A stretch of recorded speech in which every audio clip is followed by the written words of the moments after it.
వెంకటేశ్వర స్వామి వారి సన్నిధిలో నవాన్నిక దీక్షతో పాంచరాత్ర దివ్య ఆగమ అనుసారంగా జరిగేటువంటి బ్రహ్మోత్సవాలు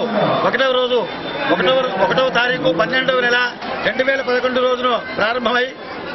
10వ తారీఖు 12వ నెల 2011 శనివారం వరకు అంగరంగ వైభవంగా ఒకరోజు విశ్వక్సేన ఆరాధన, ఒకరోజు అంకురారోపణ, ఒకరోజు ధ్వజారోహణ, ఒకరోజు దేవతా అక్పారము, ఒకరోజు భేరీ పూజ, ఒకరోజు స్వామివారి తిరుకల్యాణ మహోత్సవము, ఒకరోజు లక్ష పుష్పార్చన, ఒకరోజు లక్ష కుంకుమార్చన, వివిధమైన హోమాలు, మూలమంత్ర హోమాదులతో యజ్ఞబ్రహ్మ అయినట్టు బిట్కూరి సంపత్కుమారాచార్య గారు చైతన్యపురి వారి చేత అంగరంగ వైభవంగా జరుపుకొని